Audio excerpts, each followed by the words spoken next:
Lux presents Hollywood.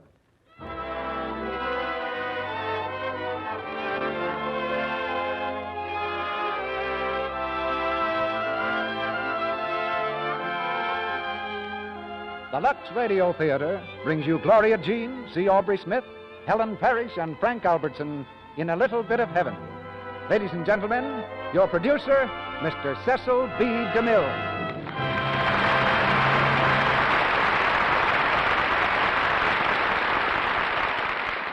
Greetings from Hollywood, ladies and gentlemen. The elderly individual with the scythe is ready to cut another year from under our feet. That makes most of us feel a bit older. But age will give way to youth tomorrow night when the new year is born.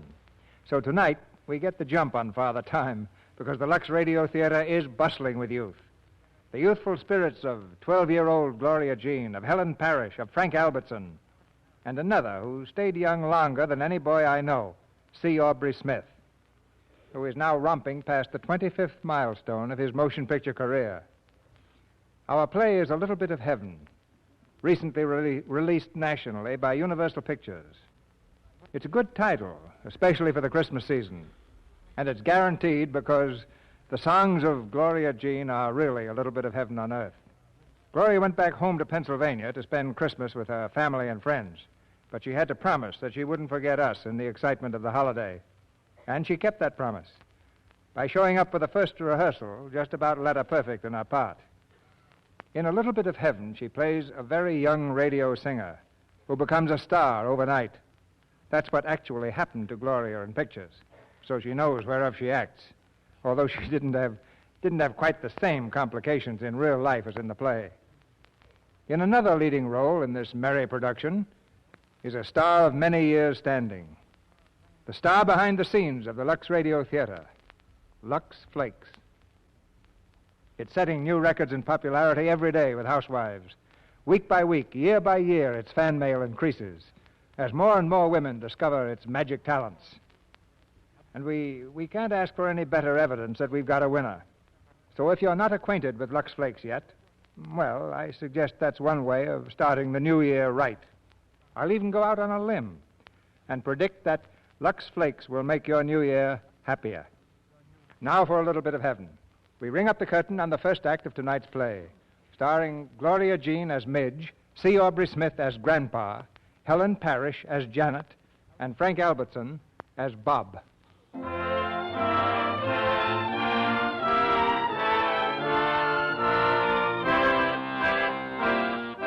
There's a music lesson in progress at the studio of Signor Antonio. He's the same Signor Antonio, better known as Plain Tony, who runs a spaghetti house on New York's East Side. And the studio is the tiny kitchen of his restaurant. The pupil with the crystal clear voice is Midge Loring, one of the neighborhood kids, a nightingale among the pots and pans.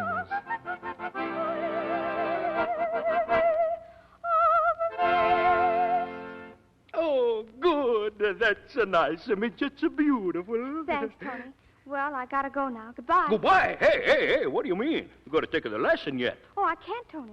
I've got to go round up all my uncles and tell them about Wednesday. Wednesday? Oh, Wednesdays don't account. Oh, but Tony, it's the surprise party for Mom and Pop. The whole family's going to be there. Mom and Pop and Grandpa and Janet and Uncle Dan and Uncle Ed and Uncle Jack and Uncle Bert and Uncle Mike and... Oh, you got too many uncles. And I got to tell them all about it. All right. But tomorrow we have a longer lesson, no? Sure, Tony. Sure. And when the party comes, I make a spaghetti alla Tony. I close up the restaurant for the whole night, special for your Mom and Pops, eh? Oh, and that reminds me. I meant to ask you, Tony, do you think you could afford to trust Janet for the party? Oh, your sister, she lose her job again, no? Yeah. A customer came into the store and bawled her out for something, and, well, you know Janet. She's a ball-out the customer, I know. Yeah, she's getting more like Grandpa every day. Anyway, she's out of a job. Well, that's all right. Sure, I'm going to trust her. But what she needs more as a job is a boyfriend. A fine fellow who's got a job and who can buy her a nice little house, and then they can get married. There is nothing so good like a marriage and kids, That's what Mom says. She says Janet ought to find someone compatible. You think so, huh? What's compatible, Tony? Are you compatible? Oh, Midge, of course not. I'm an American, and I'm going to stay American, please. Hey, Midge! Midge! Hello, Jerry. Come on out in the street. Big big doings. Hurry up. What is it, an accident? No, a street broadcast. Broadcast in the streets? Yeah, they're asking everybody questions. Come on, Midge. See you tomorrow, Tony. Goodbye. Hey, wait for the Tony. Hey, wait a minute. Oh, that was marvelous, Mrs. Mitchell. No, now, don't go away. Just stay right here at the microphone, Mrs. Mitchell. I've got one more question for you. All right, go ahead. Well, Mrs. Mitchell, will you complete the following quotation from the classics? Mary had a little... Mary had a little... oh, now, don't tell me. no coaching, please. Mary had a little... What do you eat with mint sauce? Huh? Oh, Oh, lamb! Lamb it is. Fine, Mrs. Mitchell. Absolutely 100% perfect. Thank you very much, Mrs. Mitchell. What do you say, Cotton? Who's next? Right here, Bob. This is Mrs. Schultz. Thank you, Cotton. Ladies and gentlemen, my partner has just brought a very lovely lady to our microphone, Mrs. Schultz. Now, Mrs. Schultz, before we start, would you mind imitating a rooster? Why? Why should I imitate a rooster? Oh, no reason at all, but It's silly. Well, yes, It's is. ridiculous. I wouldn't do it. Oh, thank you, Mrs. Schultz. Now, surely someone feels the urge to crow. Who will it be? I can do it, mister. Well, that's the girl. Go right ahead. Very good. Straight from the barnyard. What's your name, young lady? Midge Loring, what's yours? Bob Cayley. Oh, but we're not here to talk about me. Suppose you tell us something about yourself. Well, I live up there across the street on the second floor. There's quite a lot of us. There's Mom and Pop and Grandpa and Uncle Dan. And I've got other uncles, too, such as Dan, Ed, Jack, Bert, Mike, Wes, Ferris, Pete, Louie, Freddie, and Sherm. And a very pretty sister who's out of a job right now. Oh, and I sing besides. What a family and what a memory. Oh, I haven't even started to tell you about my uncles. They've all got uniforms. That is, all except Uncle Dan. He sells things. What things? Anything. Only he's out of a job, too. My Uncle Ed's a lion tamer in the circus. Uncle Jack's a cop. Uncle Sherm's a street cleaner. Oh, I mean a Department of Sanitation man. Uncle Pete's a prison guard. Uncle Pat's a captain on a barge. And Uncle... Whoa, I think that gives us a pretty good idea. And now, suppose you sing for us. You mean sing into this thing here? Why, that's not a thing, young lady. That's a microphone. Please, sing a song. Well, okay. Tony, play for me, will you? Oh, sure, I play. Ladies and gentlemen, presenting Miss Midge Loring, the young lady with the uncles.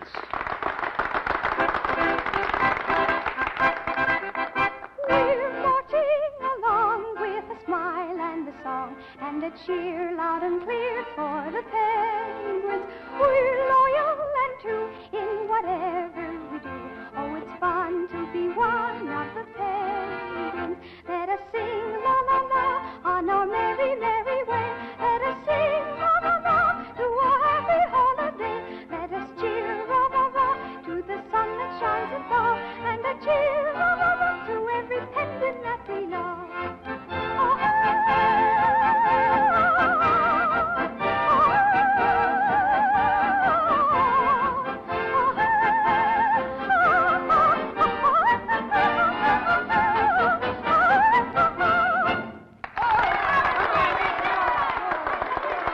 Miss Loring, that was swell. Thank you very much. Well, that's all right, but I've got to go now and see my uncles. Goodbye. Oh, wait a minute. Don't go. Hey, Cotton, grab that girl. She's a sweetheart.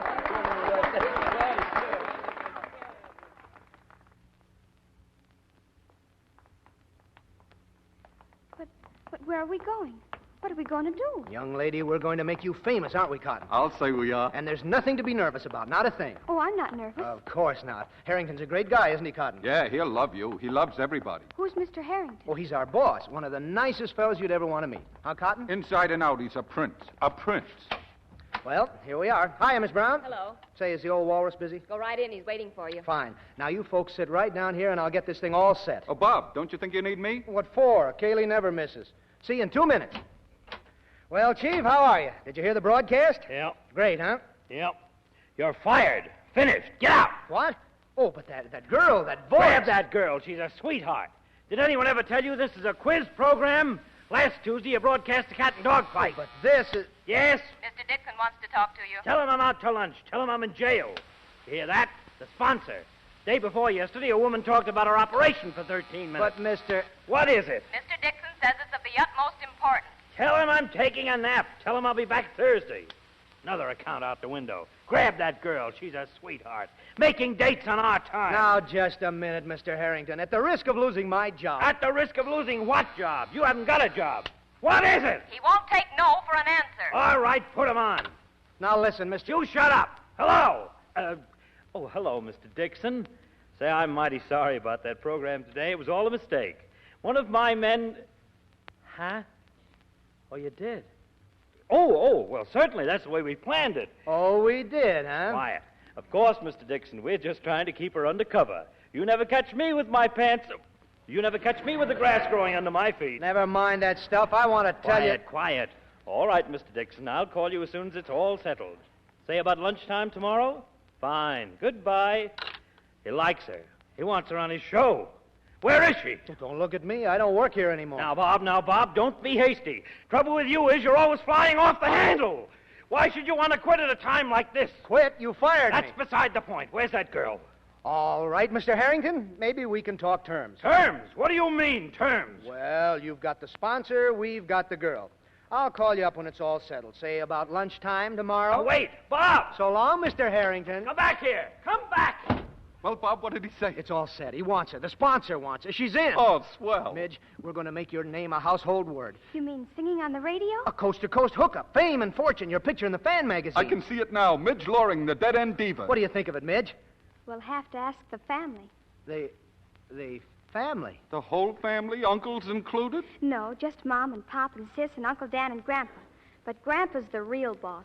Whenever something makes him mad, he starts breaking canes over the furniture. Oh, well, does he break many of them? 2 or 3 a week. Uh-oh. Cotton, prepare to meet Grandpa.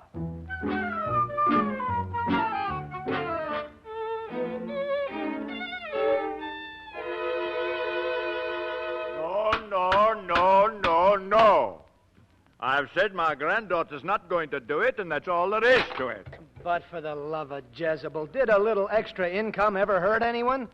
Yes, it's like trying to cage a nightingale or a lark. They stop singing. How about canaries? Oh, bosh. Look, we'll leave it to the family. Mr. Loring, you're Midge's father. What do you think? Well, personally, I think that it doesn't matter what he thinks. He's only got into this family by marriage. What about me? I was born into it. Nobody asked my opinion. Nobody wants it. This is my Uncle Dan. Oh, how do you do? Hi.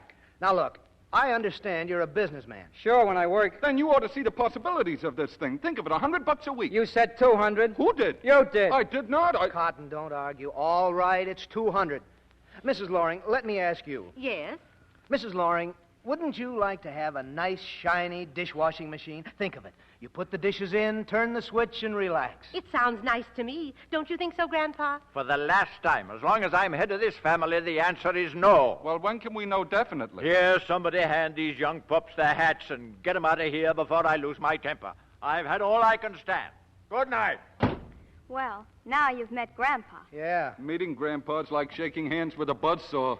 Well, goodbye, folks. Goodbye. So long, boys. Better luck next time, gentlemen. Yeah, maybe if we... Hello, family. Oh, Janet, come here. Dinner ready, Mom? I brought some of those pickles that Pop likes. Oh, company? Hello. Janet, this is Bob Cayley. Bob, this is Janet, my sister. And this is Cotton Bates. How do you do? Hello. They heard me sing and asked me a lot of questions, and they took me down to the office, and it was all fixed, and now... Hey, now, wait a minute, Midge. What's this all about? It's about me singing on the radio. Why, Midge, that's wonderful. I'll say it is for $300 a week. $300? $300. But I just said... $300. Take it or leave it. Oh, now listen. Forget it, Cotton. $300, okay. We haven't got her anyhow. Well, what happened? Grandpa said no. Oh. He was pretty positive, too. And how? He almost wrecked the jerk. What did he do? He broke his cane. Uh-oh. That sounds bad. Very bad. Janet, you've got to do something. You've got to talk to him. Well, honey, I'll try, but gosh, in this house, man proposes, Grandpa disposes. Look, Miss Loring, I'm not trying to cage larks and nightingales. I'm not a crook and I'm not crazy. I'm just trying to put Midge on the air where she can make a lot of money. Now, do you see anything wrong with that? No, it sounds perfect to me. Well, can't we do something with that old, with Grandpa? I'd like to help, but when he starts breaking canes, I don't know how to approach him. For the love of Jezebel, there must be some way. Look here, Miss Loring, why can't you and I, well, what I mean is, it's been swell meeting you and all that, but I'd like to see you again soon. And while some people don't care for nightclubs, other people often find them very enjoyable. Maybe you Wait could, a minute. Now, what's this all about? Well, I've got 2 tickets for the opening of the Martinique tonight. Can you be ready at 9? Why, I don't know. How about it, family? Yes.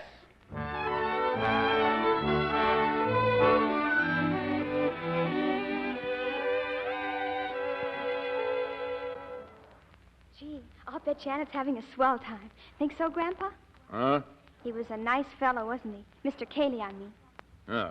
Are we going to have that game of checkers, or ain't we? Oh, all right. Grandpa, how does a dishwashing machine work? Well, it works by electricity. You put the dishes in, you turn it on, and that's all there is. And the dishes don't break? No. Gee, that's wonderful. Too bad we don't have one. Huh? You know, Grandpa, I love to sing. And we'll love to hear you. I bet you if I sang loud enough, they could hear me maybe 2 blocks away, huh?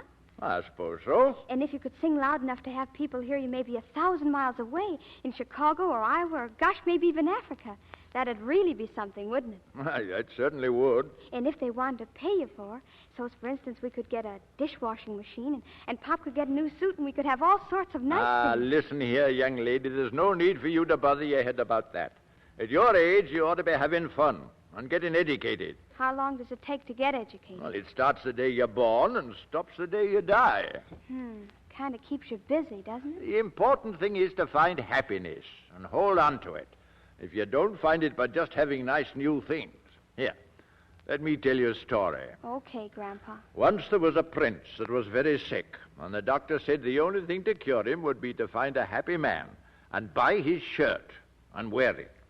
The prince searched and searched and searched, but he couldn't find a single happy man.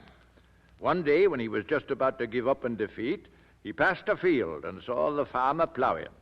And the man was singing at the top of his lungs. "Why are you singing?" said the prince. "'Cause I'm happy," said the farmer. "Let me buy your shirt. I'll pay you anything you like for it," said the prince. "I'm sorry," said the farmer, "but I haven't got a shirt." "There you are. Don't you like it?" It's okay. Just the same, I wish we had that dishwashing machine.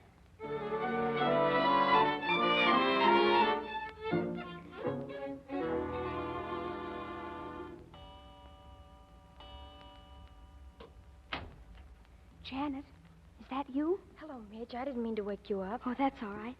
Oh, he gave you flowers, huh? Mm-hmm. Gee, he must be nice. Oh, yes, he's swell. Unzip me, will you? Is he a good dancer? Oh, marvelous. Then you had a good time, huh? Wonderful. First we went to the Colony Club for dinner, and from there we went to the Martinique, and then we went to some little place. I've forgotten the name of it. Quiet in there. There he goes again, always stopping everybody. Why, Midge, what's the matter? Oh, he won't buy a dishwashing machine. I have to get educated from the day I'm born till the day I die. I can't sing on the radio just 'cause some old guy out in the field hasn't got a shirt. Oh, darling, don't get so upset about it. Oh, but I want to do it, Janet, more than anything I ever wanted. You really want to? Oh, yes. All right, dear, but don't worry about it now. Go to sleep. I'll talk to Grandpa about it tomorrow. Yeah, maybe one word lead to another. We'll see. Good night. Good night. Oh, Janet. Yes? Would you say offhand like that Mr. Cayley was compatible? Why, yes, I guess so. Why? Oh, nothing. Good night.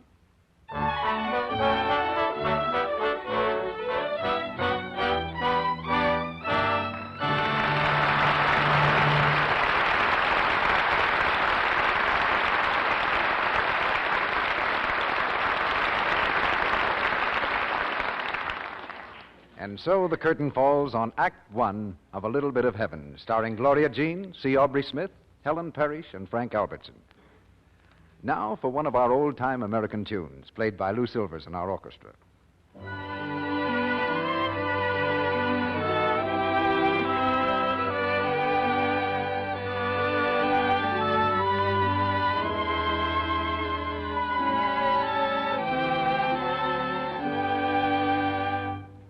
Thank you, Lou, for the haunting strains of Carry Me Back to Old Virginia.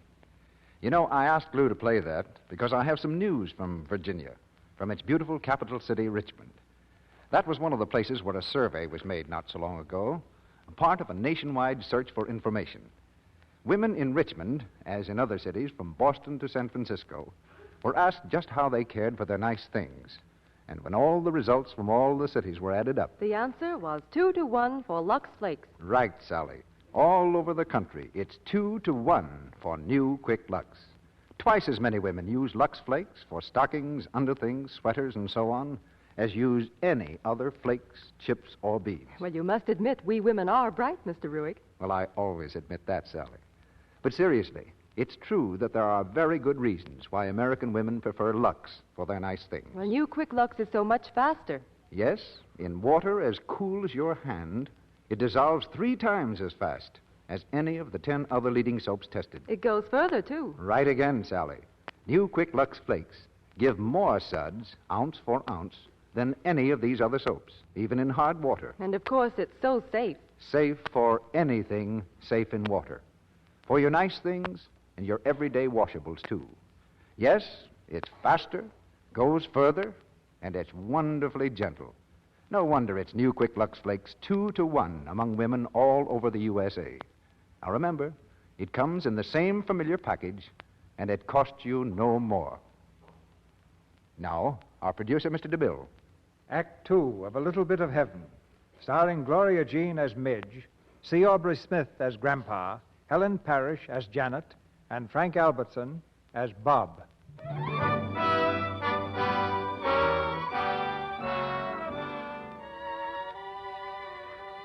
Fame and fortune stood on the Loring threshold, and Grandpa slammed the door. But the family pressure proved too much for him, and Grandpa finally had to give in. Now the family has come to talk terms in Mr. Harrington's office. Copies of the contract have been handed to Midge, Mom, Pop, Janet, and Uncle Dan. The Lorings work strictly as a unit. Well, folks, you ready to sign? Oh, give 'em a chance, Mr. Harrington. They're still reading it. How's it look, Midge? Am I the party of the second part? That's right. How's it by you, Dan? I don't know. There's a lot of stuff in here that don't make sense. Comp mentis, nunc pro tunc. It ain't even American.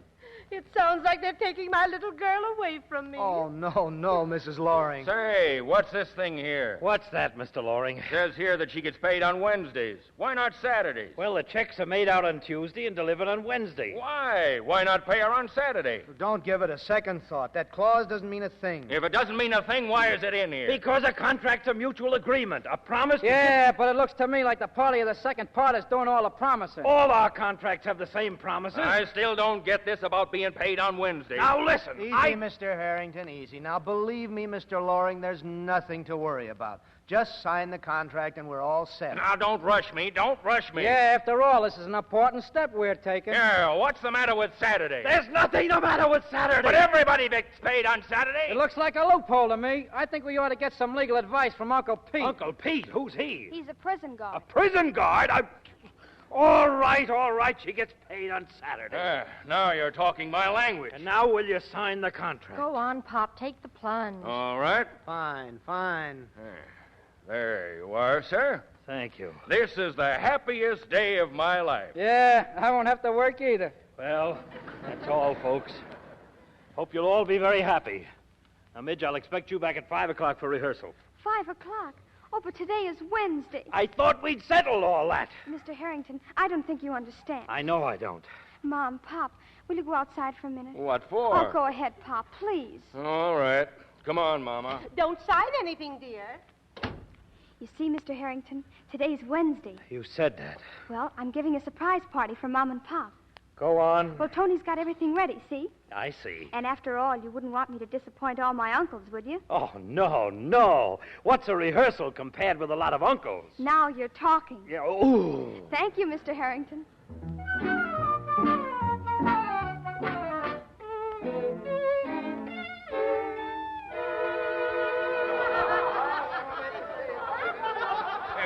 Quiet, please, everybody. Quiet, please, quiet, eh? Quiet, eh? Thank you.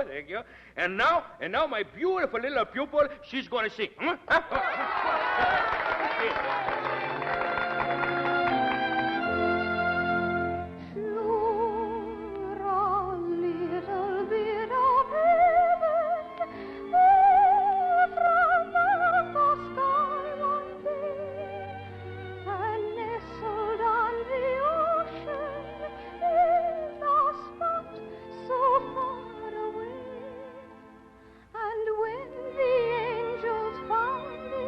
Sure, it looks so sweet.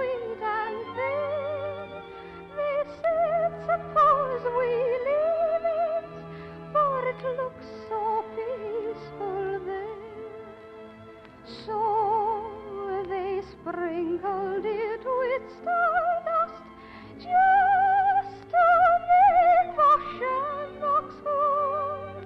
'Tis the only place you'll find me, no matter where you go.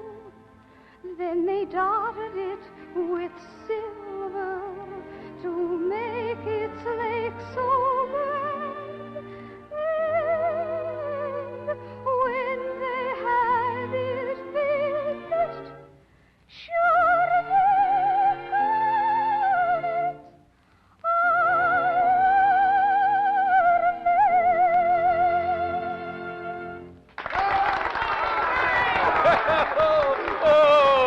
Oh, it's a beautiful, no? See, it's a beautiful. And now we're going to have a speech from Grandpops, eh? Well, all I want to say is that I think we ought to take time and give thanks that we're all here enjoying the rarest thing in life, happiness. We are happy because we bear no grudge against any man. What's his is his, and what's ours is ours. We've been jogging along day after day and year after year without needing any help or interference. We've been pretty self-sufficient. It's nice to think that we've made a little bit of heaven for ourselves, and let's hope that we stay that way and get on with your tomfoolery.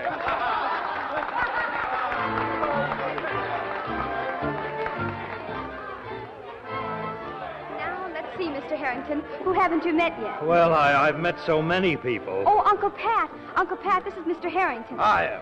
How do you do? Uncle Pat's a barge captain. Is that so? That's right. 16 years a seagoing man. One price between Hoboken and Staten Island. And this is Uncle Ed. Hi. How do you do? Uncle Ed works in the circus. Yeah, line taming's my dodge. I take care of Leo the line. One of the finest specimens in the world. Got a head 5 feet around. Very interesting. Very interesting. Oh, and this is my Uncle Pete, the prison guard. Oh, the legal advisor. Hi. Hi. Well, is that all of them? Let's see. Dan, Ed, Bert, Mike, Wes, Francis, Pete, Louie, Freddie, Sherman. What about the one you said was a deep-sea diver? Oh, Uncle Walt?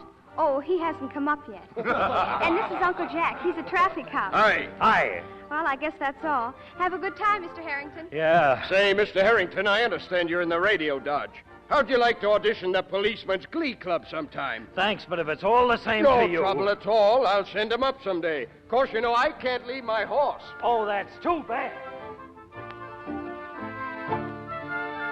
Well, Grandpa, I guess between us we arranged a pretty fine family. Aye. They're a bit giddy and mixed up, but you and I, we'll keep our eyes on them, eh? Sure we will.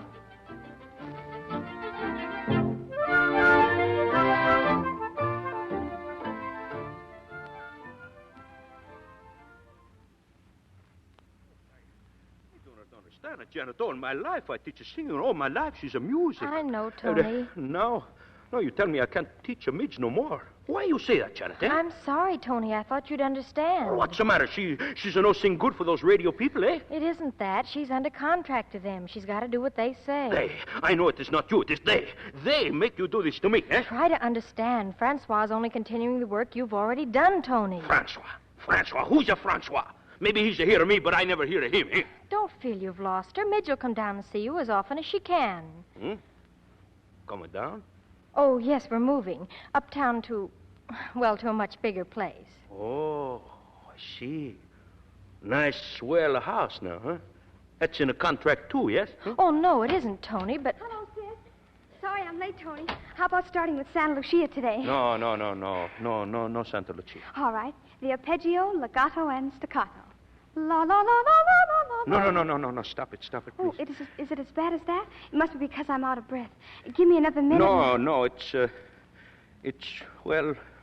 no lesson today, Mitch. Oh, I won't be late again, Tony. Honest, I won't. No, it's not it. Tony, Tony, he'll teach you everything he knows. No more left for Tony. What? Oh, no, Tony. That's not so. Sure, it is so. Sure, it's so. From now on, Tony, he's to take a back seat. Oh, no, you can't. Why, I couldn't do anything without you, Tony. Oh, Janet, tell him. Now, look, Midge, singing on the radio is different, and Mr. Harrington is getting you a special teacher. But I don't want a special teacher. I want Tony. What's the matter with you? It's the best thing in the world for you. It's like going from a school to college. Tony, he's a school, and Francois, he's a college. Francois? Who is he? What? You never hear of Francois? Why, everybody knows of Francois. He's a great maestro. You will like him fine, see. And someday he'll make you a great singer. Sure, that's what he do. He make you a bigger star. Tony, he can do nothing for you. Oh, Tony. Young singer scores hit in radio debut. Midge Loring, youngest star in the airwaves. Midge Loring, this month's Blue Ribbon winner. Midge Loring takes country by storm. Midge Loring. Midge Loring. Midge Loring. Midge Loring. And here's a picture, Tony. Midge Loring, radio star, with her sister Janet Loring. And Eric Montague, well-known man around Manhattan. He's a fellow around Manhattan. Who's a she? She's a he. All right. Who's a he? I guess he's Janet's gentleman friend. Oh. She's a pretty good-looking fella, no? No. I think I don't like him myself. Gee, I hope Midge ain't got a gentleman friend, too. No. Well, she ain't been around lately. Well, you see, Midge, she's a bigger star. Stars cannot visit the Earth all the time because the stars got plenty to do. Got to work hard so she can keep on shining. Tony, where are you? It's Midge. It's a Midge. Hello, Jerry. Oh. Hello. Gee, I'm glad to see you. Oh, I am glad to see you. Oh, come on, Mitch, darling. Sit down. Oh, my goodness. How's everything, eh? Hunky-dory. The folks sent their love. What's new around here? Oh, everything's the same. Jimmy Buckley busted his tooth. He tried to open a walnut. Hey, you know Mrs. Mitchell? She's a fight with her husband. Each one don't talk to the other one, and he's a very happy. Listen, I came back to tell you I'm having a big New Year's Eve party Tuesday, and you're all invited. It's at our place. A bigger party at your place? Yes. Will you come? Oh, sure. Oh, that's swell. Well, I gotta go now. I still got a lot of uncles to contact. Goodbye, Tony. Goodbye. I'll help you contact him. All right. So long, Tony, and don't forget. New Year's Eve. I want to be there. Goodbye. Goodbye. Gee, that's a nice hat you got there, Midge. I'm glad you like it. Janet helped me pick it out. You haven't got a new boyfriend, too, have you? Of course not. What do you mean, two? Well, Janet's got one. I seen his picture in the paper. Oh, Ricky? He just sort of hangs around educating the family. You know, walk like this, talk like that, eat like this. Oh, one of those. Yeah, but he's not compatible like Bob. Then what's she doing with him? Well, she just goes out with him when Bob's busy. You know how it is. You sure you haven't got another boyfriend? Why, Jerry, I'm cross my heart sure. Gee, that's swell. You know what? I got a raise. And the 10th Avenue Delivery Boys Association's elected me president. Golly, Jerry, you're really going places. But then I always had a feeling you'd be president. You did? I sure did. Oh, Midge. Oh, gee. Gosh.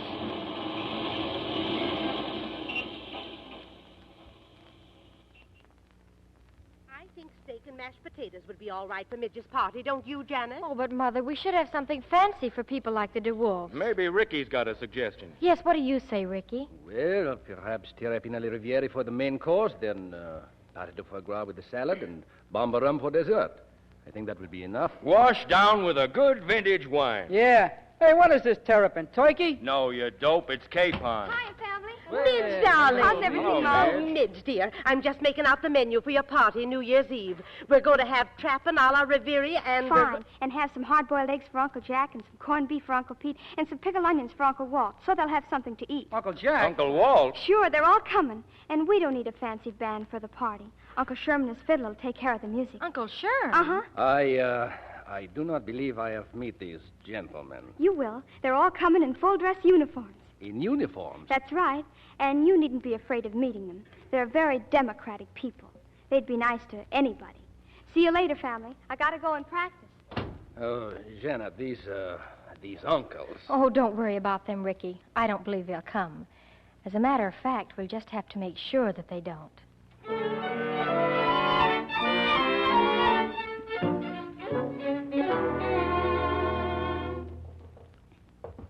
Hey, Midge, hurry it up. We're on the air in 2 minutes. Hello, Bob. Hello, Cotton. Hiya, Midge. Shake it up, honey. How do you like my dress? Oh, swell. Great. I got it special for the party tonight. Don't forget, you're coming home with me, both of you. Oh, the party. Well, I'm sorry, Midge, but it looks as if Cotton and I won't be able to go. You see, well, you remember Cotton. I don't know what you're talking about. Well, anyway, we can't come, Midge. Oh, but you can't not come. You gotta come. Everybody's expecting you. Yes, but... What's the matter, Bob? You never come around the house anymore? Are you mad at someone? No, it's just that... 10 seconds, Bob. Okay. You ready, Midge? Yes, but you better be waiting for me after that broadcast, or Gramp will take his cane to you. Okay. Now watch it. Good evening, ladies and gentlemen. We'd like you to meet Miss Midge Loring.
They're probably all here already. Midge, are you sure we're expected at this party? Yeah, how's about it? Oh, don't be silly. Come on.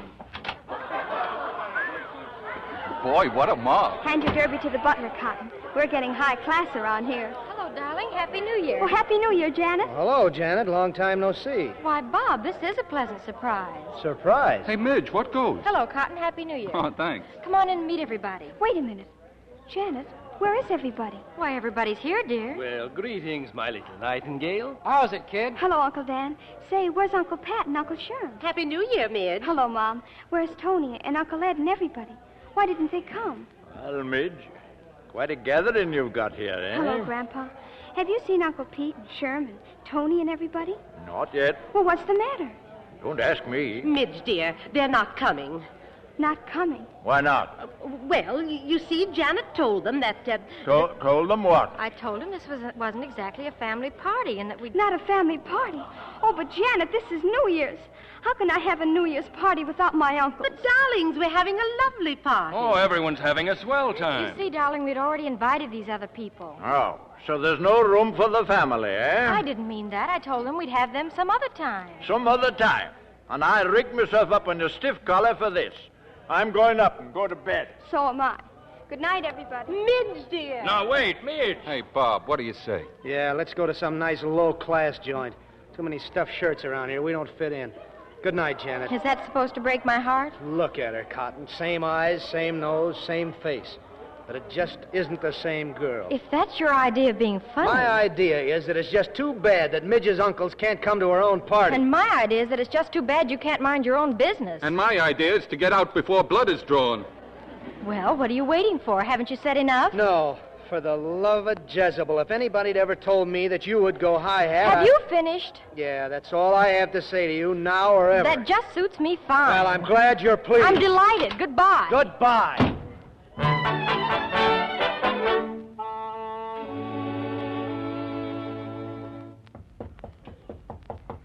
Come in. Hello, Midge. Gone to bed? Yes. Everybody left? All gone. I was wondering if you'd seen my glasses. I've mislaid them somewhere. You've got them on. Huh? Oh, I'll lose my head one day. Come now, lass. Crying never cured anything. Grandpa, What's happened to everybody? I don't know. They've just changed. Golly, maybe I've changed, too. Not you, honey. Never. Then what's the matter with them all? Well, so long as they were struggling along, they were satisfied with very little. They had their work to do, some of them, and that kept them busy. Then you went on the radio, and the money began to roll in. Does money change people? Not always. Sometimes it depends how you use it. But sometimes it makes people sort of lose their bearing. You mean we're not like that man out in the field anymore?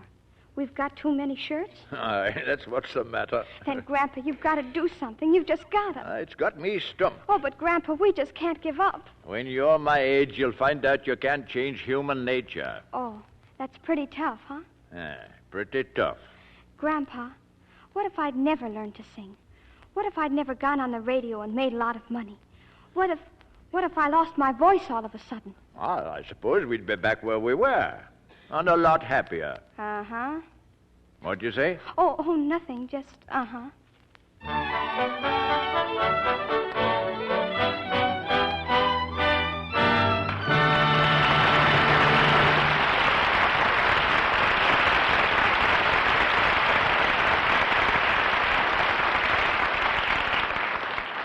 The curtain falls on Act Two of A Little Bit of Heaven, starring Gloria Jean, C. Aubrey Smith, Helen Parrish, and Frank Albertson.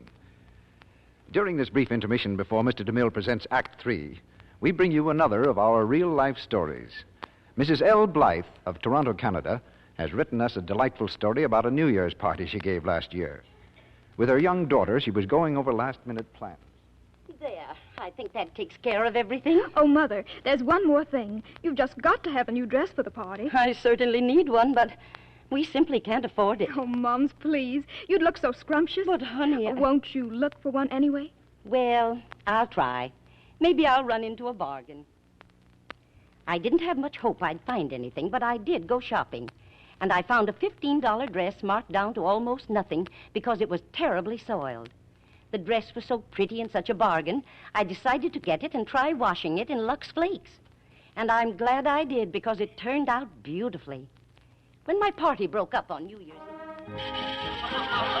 Well, I certainly had a great... Oh, Millie, darling, it's been a lovely party, and you look divine. Certainly do. That's a stunning dress. Oh, Millie always looks smart. Oh, thank you so much, all of you.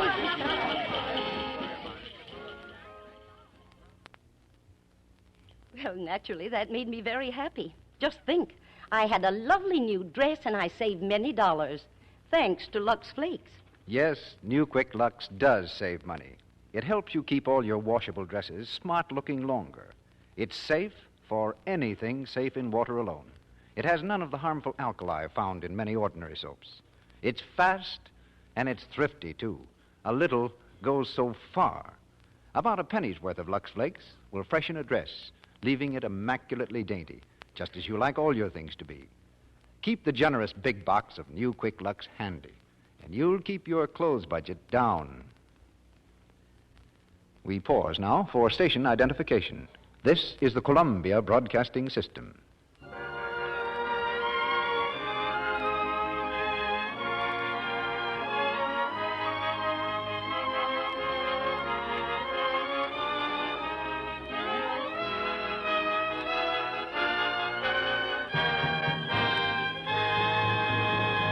The curtain rises on the third act of A Little Bit of Heaven.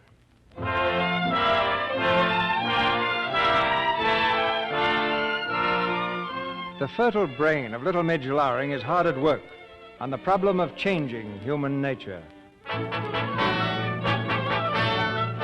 At the studio, a few hours before the broadcast, there's a rehearsal in progress.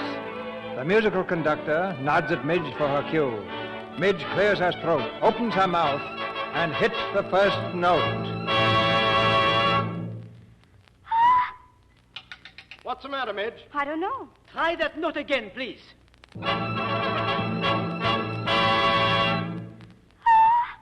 That's funny. Nothing comes out. Maybe you swallowed your chewing gum. I didn't have any chewing gum.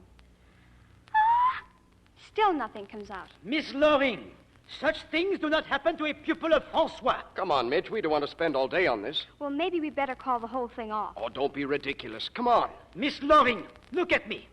Say to yourself, I am a pupil of Francois. Then let yourself go. Float on the wings of song. But I don't feel floaty. I feel sinking.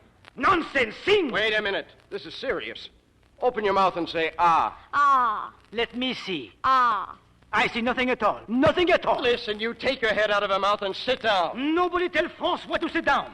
My dear Miss Loring, let me remind you we have impending a most important concert at Philharmonic Hall. That's right. Now make her nervous. Oh, I'm not nervous. It's just that nothing comes out. Enough of nothing. This concert is your great opportunity. You will discipline yourself. You will discontinue your behavior. You will proceed with the rehearsal. You will sing. Don't you understand? I can't sing. That's what's the matter with me. I just can't sing. Something bust inside of me. In here.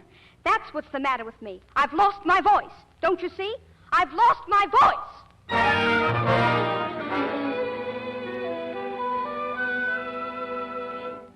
Just keep that ice bag around your throat, darling. What happened, Midge?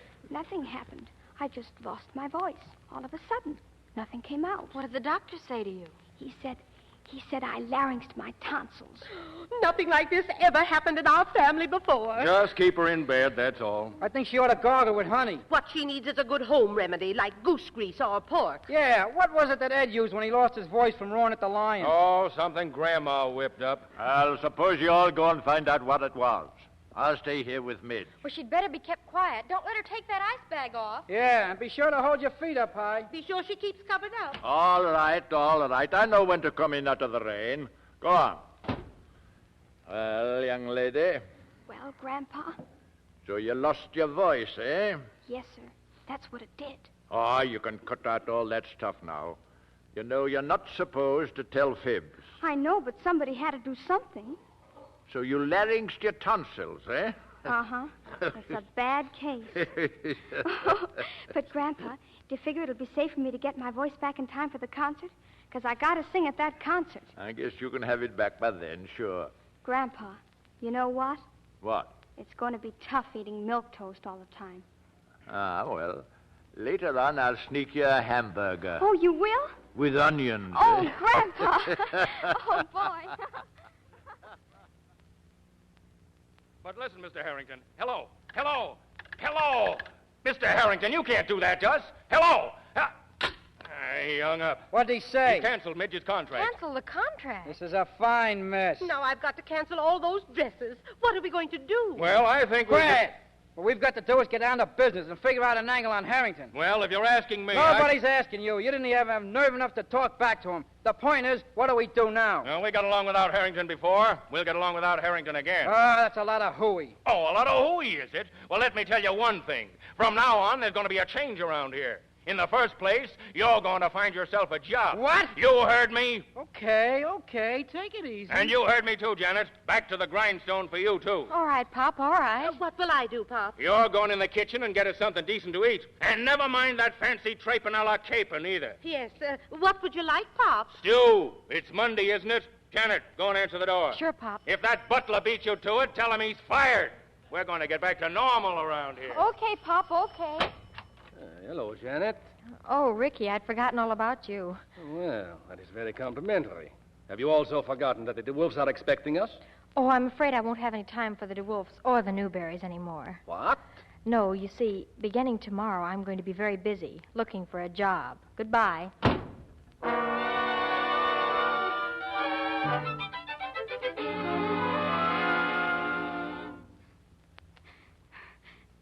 And I had to make believe I lost my voice. And I lost my chance to sing at the concert, too. They're going to get Madame Lipitsky. Oh, Midge, don't cry. Please don't cry. Here, have some nice spaghetti, eh? No, thanks, Tony.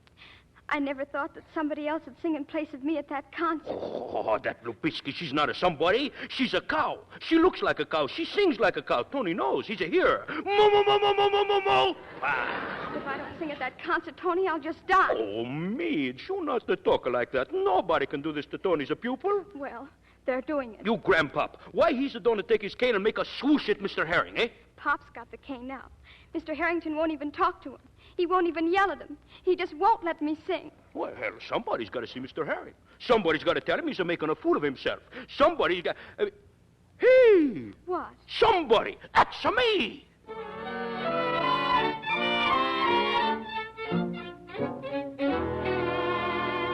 No! Yes. No. Yes. No. Yes, Midge is gonna sing tonight. No, no, no. I told that lunatic family I was through with them. Now get out. And I'm telling you, you can't do this. Midge is gonna sing tonight. Don't you tell me what I'm going to do. Out of this office. That cow Lupitsky is not gonna sing tonight. You lunk-headed spaghetti whirler, I don't care whether she's a cow or whether she's a horned toad. Lupitsky sings. Lupitsky, the cow, sings tonight. You mustn't get mad. You too fat. But the Midge is gonna sing tonight. Over my dead body. That's a good idea, but you gotta hurry up because the Midge is gonna sing tonight. And I say Lupitsky sings for the last time. She's don't even sing for the first time. She's in a jail. Listen, she's gonna say... Huh? In the jail, she's arrested. Lupitsky? Who arrested her? Uncle Jack. He's a cop. How you like that? Listen, you can't get away with that. I'll get on this phone and have her out of there in 5 minutes. Oh, you think so, huh?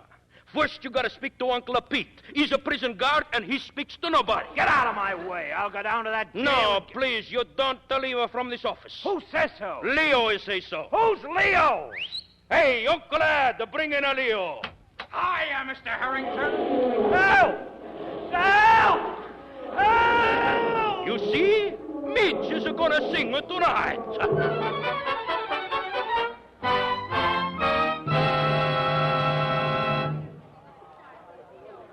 Hey, Bob, the audience is getting restless. Where's that Madame Lupitsky? How should I know? Well, you better go out and make an announcement. Yeah, Kaylee's last stand. Come on, Midge. Hurry, hurry. Hey, what in the... Hello, Bob. Hello, Cotton. Is it time for me to sing? Oh, but your voice, what... I think you'll find her voice is all right, son. She's cured, and so's the family. Me especially, Bob. Janet. Yeah, Bob, honest.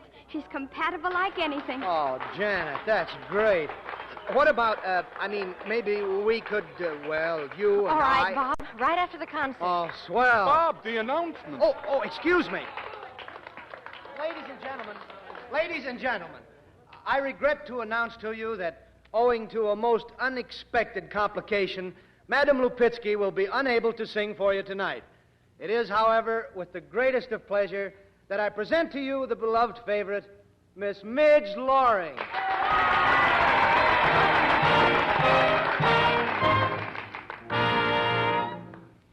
If I were only a swallow over the hills and the hollow, I would fly to a summery sky.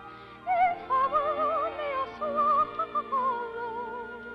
while through the heavens I'm winging, I could be joyfully singing.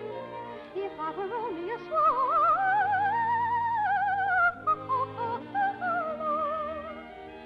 But now, alas, just a maiden man, not a bird, so I cannot fly. Like a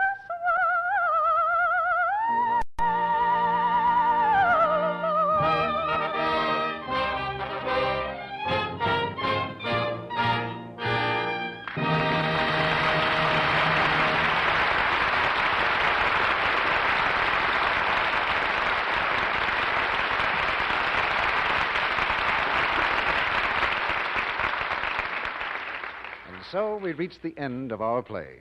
Gloria Jean, C. Aubrey Smith, Helen Parrish, and Frank Albertson will be back for a curtain call in just a moment.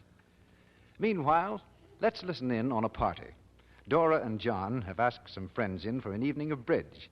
The game has been going on for some time now, and so has Dora.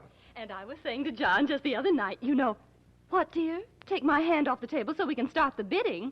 Oh, John, I wish you wouldn't call attention to my hands like that. Oh, you mean the cards. Oh, I see, yes.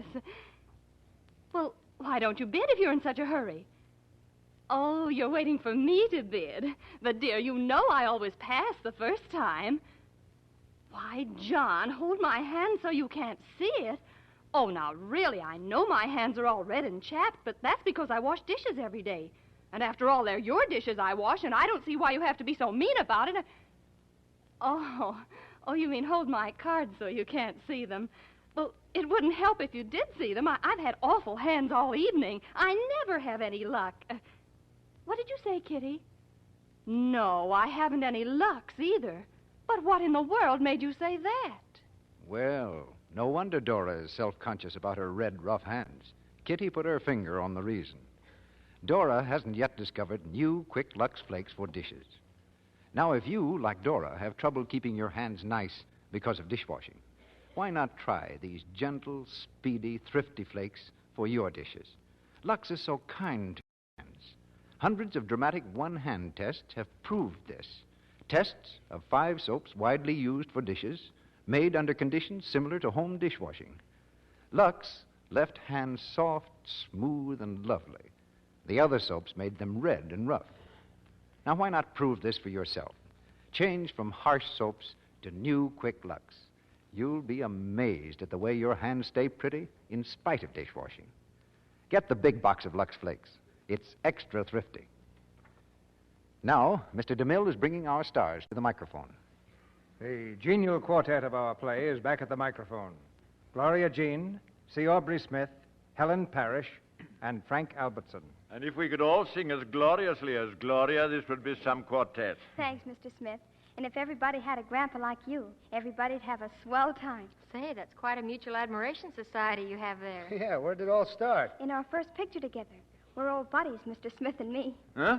Gloria, Mr. Smith and I. Oh, yes, sir, I'm sorry. I'll have to remember that. In exchange for those grammar lessons, Gloria, maybe you should give Grandpa Smith some singing lessons. I did ask him to sing a duet once. What did he say? He said I was 50 years too late. That's awful late, isn't it? Well, I wouldn't want to wait that long on the corner. Well, CB, we've all had a great time here this week. What have you got on the file for next Monday?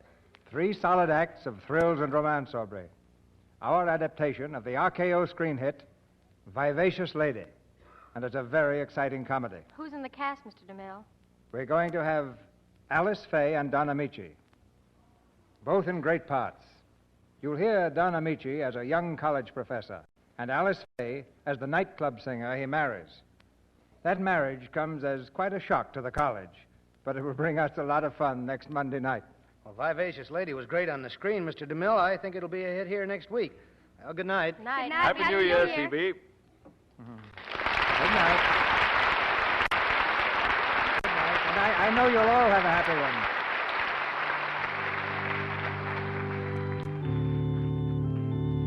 one. Tomorrow is the tag of the old year. The day we put the final entry in the ledger of 1940 and strike a balance, for better, for worse. It's essentially a day for looking back. But ever since man began to mark off days on the calendar, New Year's Day has been one for looking ahead. And on this New Year's Day, all true Americans are facing the future as one united people, with a confidence that makes them sure, a courage that makes them strong, and a faith that makes them great. So I give you a New Year's toast to America. God bless her. And a Happy New Year to all her sons and daughters. A year of health, prosperity, good fellowship, and strength.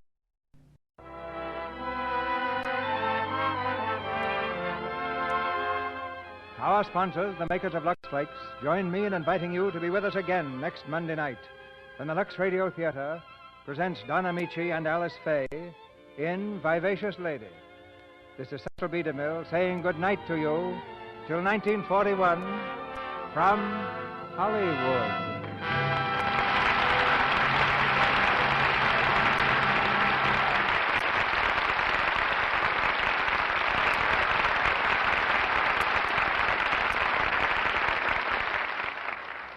Gloria Jean is currently being seen in the Universal picture, A Little Bit of Heaven. C. Aubrey Smith will soon be seen in Metro-Goldwyn-Mayer's Maisie Was a Lady. Helen Parrish's forthcoming picture is 6 Lessons from Madame Lazanga at Universal. Frank Albertson will appear in the Universal picture, The Mysterious Dr. R. Heard in tonight's play were Lou Merrill as Tony, Arthur Q. Bryan as Harrington, Verna Felton as Mom, Charles Seal as Pop, Alan Wood as Dan, Edwin Max as Cotton, Tristram Coffin as Ricky, Bobby Winkler as Jerry, Stanley Farrar as orchestra conductor, Ralph Sedan as Francois, Warren Ash as Uncle Ed, and Dwayne Thompson as Mrs. Mitchell. Our music is directed by Louis Silvers, and your announcer has been Melville Ruick.